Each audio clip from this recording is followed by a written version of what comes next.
بارک وسلم صلاۃ و سلام علیک یا رسول اللہ صلی اللہ تعالی علیہ وسلم۔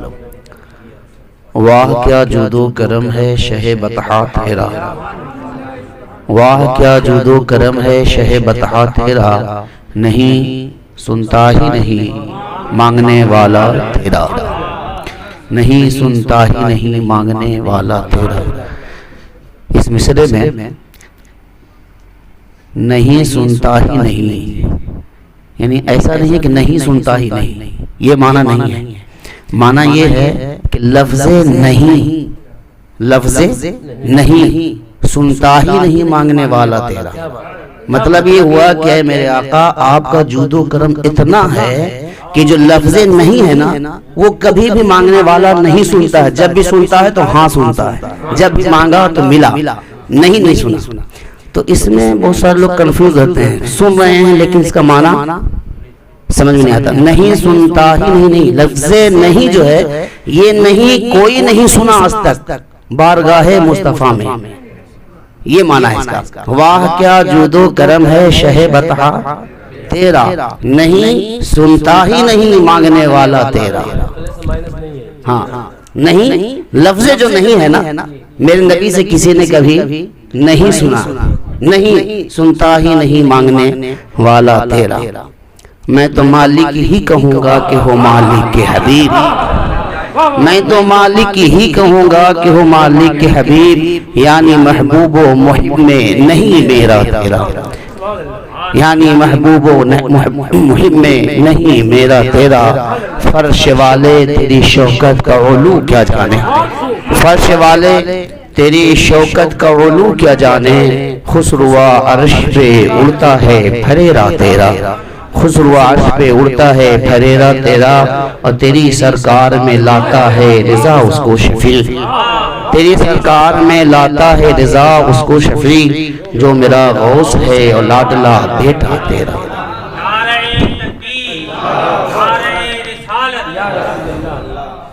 جمال یار کا پرتو زمین سے آسماں تک ہے، جمال یار کا پرتو زمین سے آسماں تک ہے، وہ رہتے ہیں مدینے میں نظر ان کی یہاں تک ہے۔ جمال یار کا پرتو زمین سے آسماں تک ہے، وہ رہتے ہیں مدینے میں نظر ان کی یہاں تک ہے، انہی کے ہاتھ میں ہے اہتمام بزم انسانی، انہی کے ہاتھ میں ہے اہتمام بزم انسانی، منور ان کے جلووں سے میرا ہندوستان تک ہے، منور ان کے جلووں سے میرا ہندوستان تک ہے۔ اور یا رسول اللہ تیرے نام کے صدقے تیرے ذکر پر قرباں، یا رسول اللہ تیرے نام کے صدقے تیرے ذکر پر قرباں، نظر میں تم ہی تم ہو نظر میری جہاں تک ہے، نظر میں تم ہی تم ہو نظر میری جہاں تک ہے۔ اور تقریباً معراج کے واقعے ہر شعراء کرام نے اس میں شعر میں کہا ہے، یہ دیکھیے معراج کا ایک اشارہ ہے کہ یہ ثابت ہے حضرت عیسیٰ کا آسمان تک جانا بھی، یہ ثابت ہے حضرت عیسیٰ کا آسمان تک جانا بھی، مگر میرے محبوب کا جانا مکان سے لامکان تک ہے۔ جمال یار کا پرتو زمین سے آسمان تک ہے، وہ رہتے ہیں مدینے میں نظر ان کی یہاں تک ہے، یہ ثابت ہے حضرت عیسیٰ کا آسمان تک جانا بھی، مگر میرے محبوب کا جانا مکان سے لا مکان تک ہے۔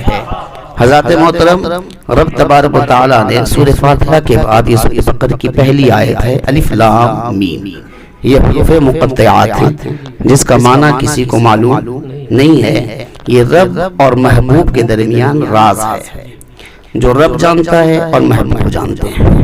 اس کی بہت سارے رموز ہیں اور اس رموز پر نہ جانے کتنی کتابیں لکھی گئی ہیں۔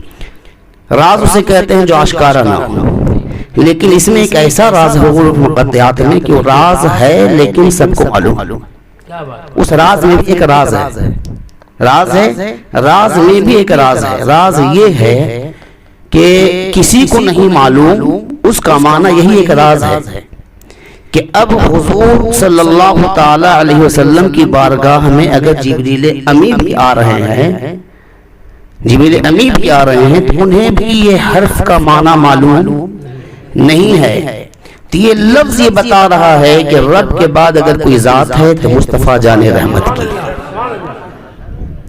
ذالک الکتاب لا ریب فیہ، وہ بلند رتبہ کتاب یعنی قرآن، کوئی شک کی وجہ نہیں اس میں۔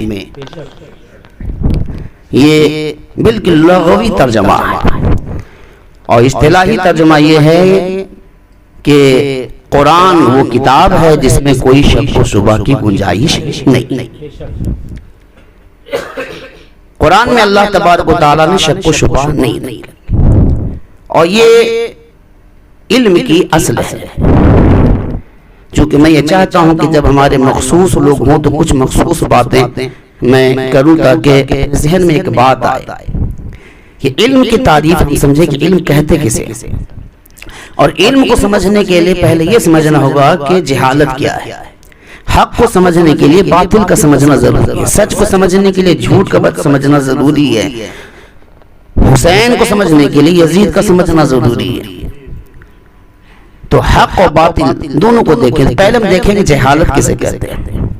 تو یاد رکھیں نامعلوم ہونے کو جہالت نہیں کہتے۔ اگر آپ کو کچھ معلوم نہیں ہے تو یہ جہالت نہیں ہے، معلوم نہ ہونا یہ جہالت نہیں ہے۔ آپ نے دیکھا ایک بہترین وکیل ہے جو لیکن ڈاکٹری نہیں جانتا ہے، تو کیا وہ جاہل ہے؟ ایک بہت بڑا ڈاکٹر ہے وکالت نہیں جانتا ہے، تو نہیں جانتا ہے اس لیے وہ جاہل نہیں ہے۔ ایک سی اے جو آرکیٹک کا مسئلہ نہیں جانتا ہے پھر بھی جاہل نہیں ہے، ایک آرکیٹک سی اے کا مسئلہ نہیں جانتا وہ جاہل نہیں ہے۔ وہ کون ہے جو سب کچھ جانتا ہے؟ کوئی نہیں ہے، وہ تو اللہ ہے اور اللہ کے رسول ہیں، نبی ہیں جو سب جانتے ہیں۔ تو جاہل جہالت یہ نہیں ہے کہ آپ کو معلوم نہیں، تو پھر جہالت کیا ہے؟ جہالت یہ ہے کہ آپ کو معلوم ہے کہ یہ حق ہے، معلوم ہے کہ یہ حق ہے اور پھر بھی نہ ماننا، یہ جہالت ہے۔ معلوم ہے کہ یہ حق ہے پھر بھی نہ ماننا یہ جہالت ہے، معلوم نہ ہونا یہ جہالت نہیں۔ اسی لیے ابو جہل کو کیوں کہا گیا ابو جہل؟ وہ تو بڑا ہی اپنے اس قافلے کا اور اپنے قبیلے کا بہت عقل مند شخص تھا، لیکن جاہل اسے اس لیے کہا گیا، پہلے نہیں کہا گیا، کہا کہ یا رسول اللہ بتائے میری مٹھی میں کیا ہے، بتا دیا، دیکھ لیا، حق معلوم ہو گیا، چاند کو 2 ٹکڑے کیا، دکھا دیا، حق معلوم ہو گیا، اب نہیں مان رہا، کہا تھا اب یہ ابو جہل۔ یعنی معلوم نہیں ہے تو جہالت نہیں ہے، معلوم ہے لیکن آپ نہیں مان رہے ہیں، حسد کی وجہ سے، گمراہی کی وجہ سے، مخالفت کی وجہ سے، بغض کی وجہ سے اب آپ جاہل ہو گئے، اس لیے کہ معلوم ہو گیا اب نہیں مان رہے ہیں۔ تو جب یہ سمجھ گئے کہ جہالت کیا ہے، حق مان کر پھر اسے قبول نہ کرنا، یہ جہالت ہے۔ اب علم کیا ہے؟ تو ایک ہے لا علمی اور ایک ہے حق، دونوں کے درمیان ایک شے پیدا ہوتی ہے ہر انسان کے اندر فطرتاً، اسے کہتے ہیں تردد، شک۔ جیسے آپ کو کچھ معلوم نہیں ہے اور میں نے ایک خطاب کیا اور پہلے کچھ بھی نہیں معلوم تھا، تو اب آپ کو معلوم نہیں تھا تو معلوم ہوا، لیکن آپ اس پر کنفرم نہیں ہو پا رہے ہیں کہ یہ بات صحیح ہے کہ نہیں، تو اس میں شک آ گیا، تردد پیدا ہو گیا۔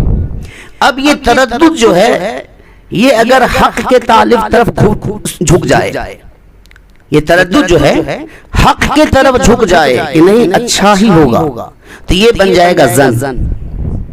تردد اور شک اگر حق کی طرف جھکے تو وہ بن جائے گا زن، اور یہی تردد اور شک اگر باطل کی طرف جھک جائے تو بن جائے گا وہم۔ کیا بن جائے گا؟ وہم۔ اور ان تمام کیفیات سے نکل کر حق پر جم جانے کو علم کہتے ہیں۔ نہ تردد ہو، نہ شک ہو، نہ وہم ہو، نہ زن ہو، کچھ بھی نہ ہو، جو میں نے سنا، جو میں نے پڑھا، ان تمام کیفیات سے نکل گئے، نہ شک ہے، نہ تردد ہے، نہ ذہن ہے، نہ وہم ہے، کچھ بھی نہیں ہے، میں نے مان لیا، اس کو کہتے ہیں علم، اس کو کہتے ہیں علم۔ اب یہ دیکھیے کہ پھر علم دنیا میں کہاں ہے، جس میں شک نہ ہو، جس میں زن نہ ہو، جس میں وہم نہ ہو۔ ایک بہت بڑا ڈاکٹر پڑھنے کے بعد بھی اس میں شک میں رہتا ہے کہ صحیح ہے کہ نہیں، ایک زن ہوتا ہے کہ اس سے بہتر بھی علاج ہو سکتا ہے۔ تو پتہ کیا چلا کہ دنیا کی اب تفصیلی گفتگو کرنے کا وقت کافی ہو جائے گا. پتہ یہ چلا کہ تمام کیفیات سے نکل کر حق پر جم جانے کو علم کہتے ہیں، جس میں نہ شک ہو، نہ تردد ہو، نہ ظن ہو، نہ وہم ہو.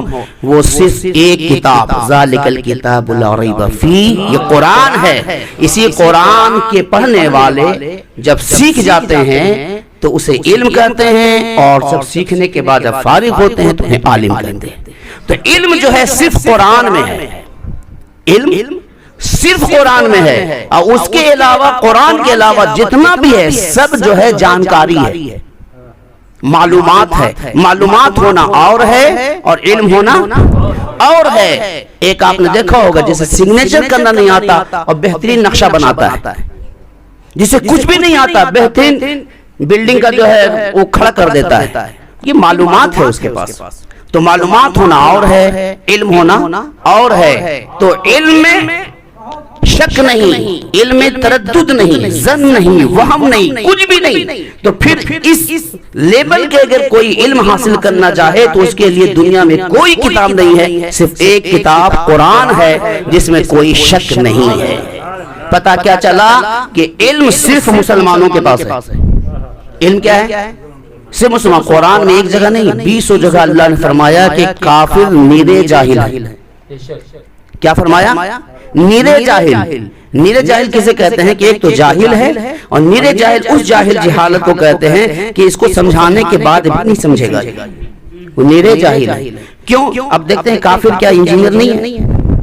کافر تو چاند پہ کمندے ڈال رہے ہیں، سورج کے شعاعوں کو اپنے قابو میں لے رہے ہیں، نہ جانے کتنے وہ ہتھیار بنا رہے ہیں، پوری دنیا کو اپنے کنٹرول میں لیے ہوئے ہیں. قرآن کیا کہہ رہا ہے؟ کافر نیرے جاہل ہیں. کیوں؟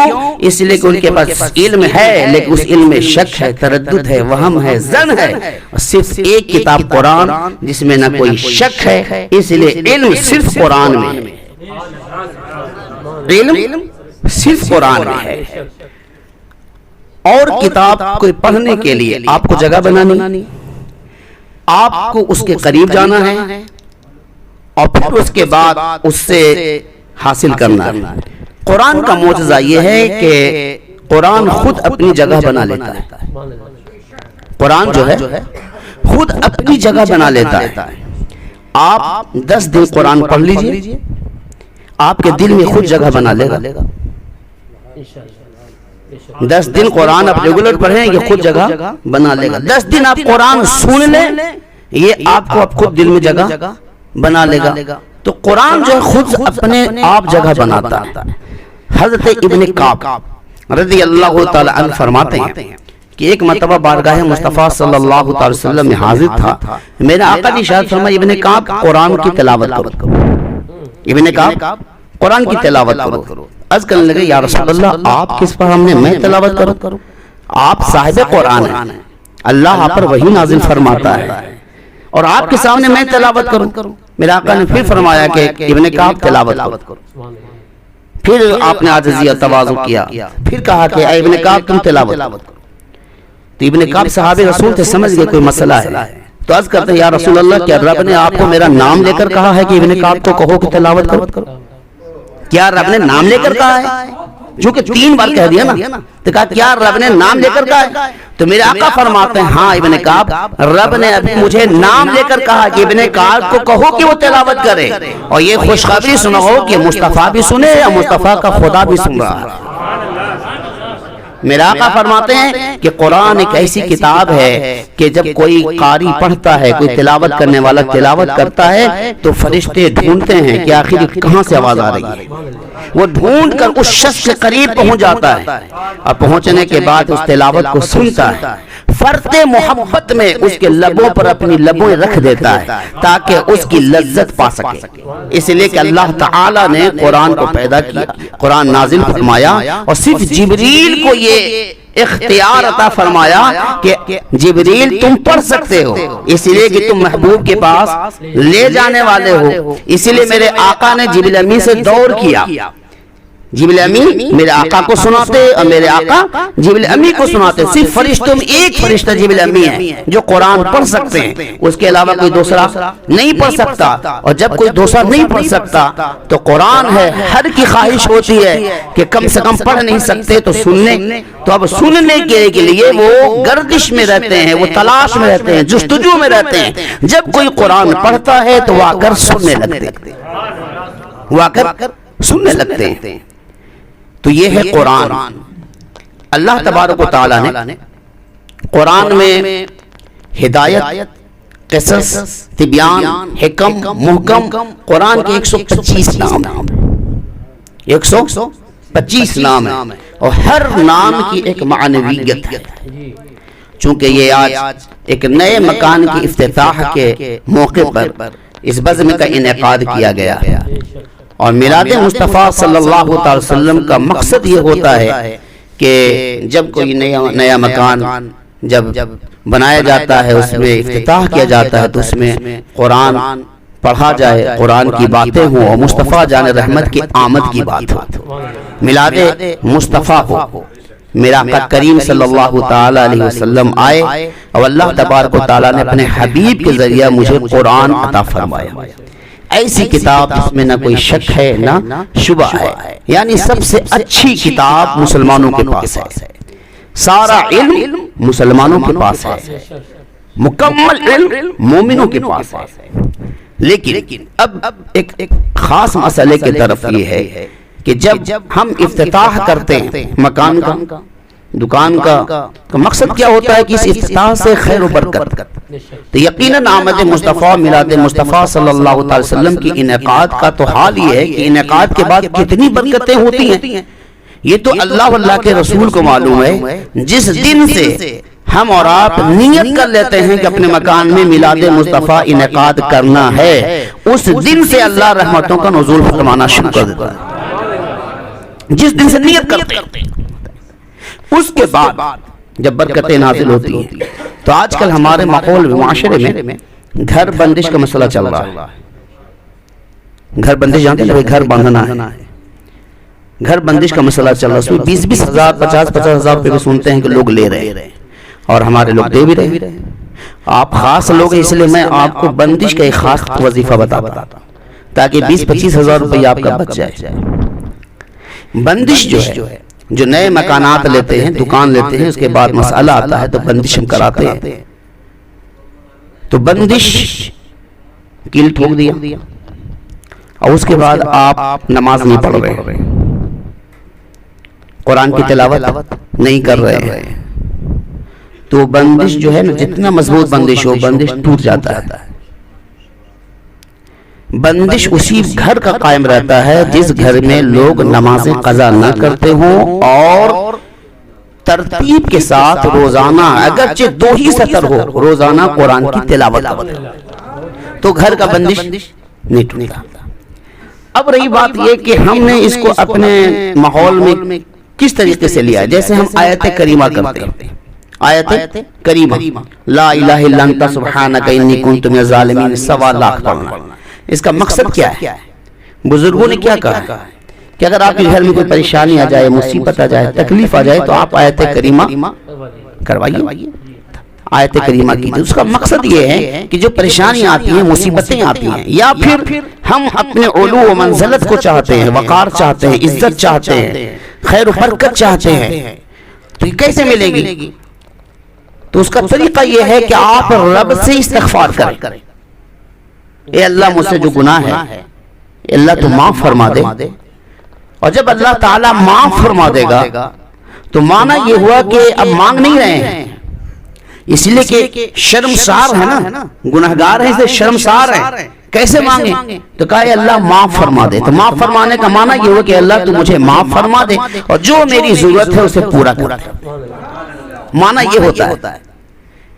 تو اصل مقصد یہ ہے کہ ہم جو گناہ کیا ہے بارگاہ الہی میں اس کا استغفار کریں. لا الہ الا انت سبحانک انی کنت من الظالمین کا معنی کیا ہوا؟ نہیں ہے کوئی معبود, لا الہ نہیں ہے کوئی معبود الا مگر انت, اے اللہ تو ہے میرا معبود, کوئی نہیں معبود الا انت، تو میرا معبود ہے، سبحانک، تیرے ہی لیے پاکی ہے، تیرے لیے پاکی ہے، اور ہمارا حال کیا ہے، انی کنت من الظالمین، ہم تو ظالموں میں سے ہیں پروردگار، ہم تو گنہگار ہیں، ہم تو خطا کار ہیں، معبود تو ہے، پاکی تیرے لیے ہے، اور میرا حال کیا ہے کہ ہم خطا کار ہیں۔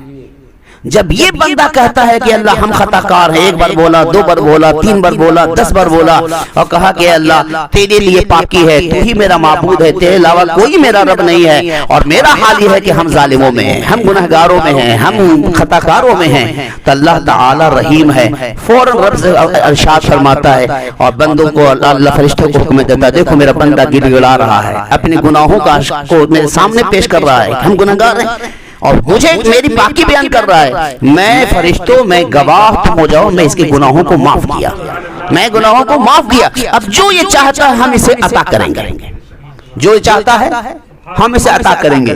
تو معنی یہ ہوا ہم کیا کرتے ہیں، معافی رب سے ہم کو مانگنا ہے، اور ہم نے مدرسے کے بچے کو بٹھایا، اور وہ کیا کہہ رہے ہیں، لا الہ الا انت سبحانک انی کنت من الظالمین، نہیں ہے کوئی معبود مگر تو ہے، اور تیرے لیے پاکی ہے، اور میں گنہگار ہوں۔ تو مدرسے کے بچے نے توبہ کیا ہے، آپ نے کیا کیا؟ آپ تو ناشتہ کی تیاری میں ہیں، آپ کھانے کی تیاری میں ہیں، آپ چائے کی تیاری میں ہیں، آپ کے شربت تیاری میں ہیں، اور گناہ کی معافی وہ مانگ رہا ہے۔ گناہ کی معافی کون مانگ رہا ہے؟ مدرسے کے بچے، مولانا صاحب بول رہے ہیں، علماء بول رہے ہیں، وہ معافی مانگ رہے ہیں، اور آپ یہاں تیاری کر رہے ہیں۔ مطلب یہ ہوا کہ گناہ آپ نے کیا، معافی وہ مانگ رہے ہیں۔ اسی لیے آیت کریمہ کی جو برکات حاصل ہوتے ہیں جو آج نہیں ہو رہے ہیں، اس کی وجہ یہی ہے کہ اس کا معنی یہ تھا کہ میں گنہگار ہوں، تیرے لیے پاکی ہے، اور بول رہا ہے وہ، تو مسئلہ کانٹیکٹ نہیں بن رہا ہے، رابطہ نہیں بن رہا ہے، ترتیب نہیں بن رہی ہے۔ جب ترتیب نہیں بنے گی تو کام کیسے ہوگا؟ کام کیسے ہوگا؟ تو اب آپ کو 1.25 لاکھ جو ہے برکت کے لیے پڑھوائیے، چونکہ یہ قرآن کی آیت ہے، تو آیت قرآن کے لیے گھر میں برکت ہوگی، لیکن جو آیت کریمہ کا جو مقصد ہے وہ آپ رات کو اٹھ کر ایک بار بھی کہہ دیں گے تو 1.25 لاکھ سے بہتر ہے۔ ایک بار بھی کہہ دیں، اے اللہ میں گنہگار ہوں اور تیرے لیے پاکی ہے، تو گناہ ہم کریں، ورد کوئی دوسرا کرے، تو خیر و برکات کیسے ہوں گے؟ تو مسائل ہمارے ہاں یہی آ رہے ہیں، اسی لیے اور کئی معاملات میں ہیں، چونکہ وقت کافی ہو گیا ہے، اور شاید ابھی اسراۃ السلام و فاتحہ کا انعقاد ہوگا انشاءاللہ تعالی۔ اس موضوع پر میں کئی آیات ایسے ہیں جس پر میں روشنی ڈالنے کی کوشش کروں گا مختصر اور مخصوص مقام پر۔ جیسے ہم لوگ دعا مانگتے ہیں، جیسے قال ربنا ظلمنا انفسنا وان لم تغفر لنا وترحمنا لنكونن من الخاسرین، یہ جو دعا مانگتے ہیں، چلیے اس پر میں بعد میں بولوں گا۔ لا الہ الا انت پر میں ایک بات کہنا چاہتا ہوں کہ جب نماز میں معذرت کے ساتھ علماء کرام سے کہ نماز میں آپ تنہا یہ دعا مانگ سکتے ہیں، لیکن پبلک میں، عوام میں یہ دعا مانگنا صحیح نہیں ہے، دعا مانگنا صحیح نہیں ہے۔ کیسے کہ میں اگر ابھی دعا کروں، میں ابھی دعا کروں تو میں دعا کروں گا کیا؟ ابھی آپ آمین نہیں کہیں گے، میں سمجھانے کے لیے کہہ رہا ہوں، میں بھی کہوں گا لا الہ الا انت سبحانک انی کنت من الظالمین، یعنی کوئی نہیں ہے معبود مگر تو ہے، تو ہی پاک ہے، اور میں بڑا گنہگار ہوں۔ تو آپ نے کہا آمین، آمین کا معنی کیا ہوا کہ ہاں ٹھیک ہے، صحیح ہو۔ آمین کا معنی کیا ہوا کہ قبول ہو، یعنی میں گنہگار ہوں تو گنہگار ہی رہوں اور گناہ کرتا رہوں۔ تو یہ دعا جو ہے یہ تنہا کے لیے ہے، آپ تنہا اکیلے یہ دعا مانگ سکتے ہیں، پبلک میں دعا نہیں مانگ سکتے، پبلک میں دعا نہیں مانگ سکتے۔ پبلک میں دعا مانگیں گے تو پبلک کو کیا معلوم ہو، تو کہہ دے گی آمین۔ پبلک کا تو حال یہ ہے کہ امام عالی مقام کا سر قلم ہو گیا تو کہتا ہے سبحان اللہ۔ پبلک کا تو عالم یہ ہے کہ محرم میں ایسی جگہ لوگ سبحان اللہ کہتے ہیں اور ماشاءاللہ کہتے ہیں کہ اس کا معنی معلوم ہو تو وہ زندگی بھر توبہ کرے۔ یزید آیا اور یزید نے ایسا کیا اور جوش سے بولا اور سب نے کہہ دیا سبحان اللہ، سمجھا؟ علی اصغر کے جو ہے سیرے میں یہ ہوا تو کہہ رہا سبحان اللہ۔ جبکہ طریقہ کیا ہے، کہیں ایسے مقام آتے ہیں جہاں اللہ اکبر بولنا چاہیے، کہیں ماشاء اللہ بولنا چاہیے، کہیں سبحان اللہ بولنا چاہیے، کہیں الحمدللہ بولنا چاہیے، کہیں انشاءاللہ بولنا چاہیے، کہیں آمین بولنا چاہیے۔ یہ جملے الگ الگ ہیں، اس معنی کو سمجھنے کی ضرورت ہے، لیکن ہمارے جلسے میں یہ کام نہیں ہوتا ہے، نہ سمجھایا جاتا ہے، نہ سمجھنے کی کوشش کی جاتی ہے۔ اسی طریقے سے جو ربنا ظلمنا انفسنا ہے، اس میں بھی ہے، اگر آپ نے ربنا ظلمنا انفسنا پہ آپ نے سانس توڑ دیا تو معاملہ گڑبڑ ہے۔ معاملہ کیا ہے؟ گڑبڑ۔ آپ نے کیا کہا؟ ربنا ظلمنا انفسنا، اے ہمارے رب ہم نے اپنی جان پر جو ہے ظلم کیا تھا، آپ نے کہا آمین۔ آپ نے کیا کہہ دیا؟ آمین، بہت اچھا کیا، اب اللہ تعالیٰ آپ کو ایسے ہی کرنے کی توفیق دے، یہ معنی ہو گیا۔ تو وہاں پر سانس اگر توڑ دیا تو معنی غلط، آمین کہہ دیا تو سانس توڑیں گے تو پبلک عوام کہے گی، تو یہاں سانس نہیں توڑ سکتا۔ ربنا ظلمنا انفسنا وَإِن لَّمْ تَغْفِرْ لَنَا وَتَرْحَمْنَا لَنَكُونَنَّ مِنَ الْخَاسِرِينَ۔ تو اس طریقے کی کئی آیات ہیں جو کبھی ہم دعا مانگتے ہیں تو جو لفظ ہم شروع کا بڑھا دیتے ہیں تو دعا نہیں بنتی، اور دعا مانگتے ہیں تو سانس توڑنے کی وجہ سے وہ ہمارے خطرے کا مسئلہ بن جاتا ہے۔ اس لیے ان مسائل کو سمجھنے کی ضرورت ہے۔ تو آیت کریمہ خود پڑھیں اور پبلک کو، بچے کو بلائیں تو وہ تلاوت قرآن اور آیات قرآن کی برکت کا ثواب آپ کو ملے گا، لیکن جو مقصد ہے وہ مقصد کا ثواب یا مقصد حاصل نہیں ہوگا۔ اللہ تبارک و تعالی ہم تمام کو قرآن پڑھنے، سمجھنے، عمل کی توفیق رفیق عطا فرمائے۔ وآخر دعوانا الحمدللہ رب العالمین۔ السلام علیکم ورحمۃ اللہ۔ مصطفیٰ جان رحمت پہ لاکھوں سلام، شمع بز میں ہدایت پہ لاکھوں سلام، مصطفیٰ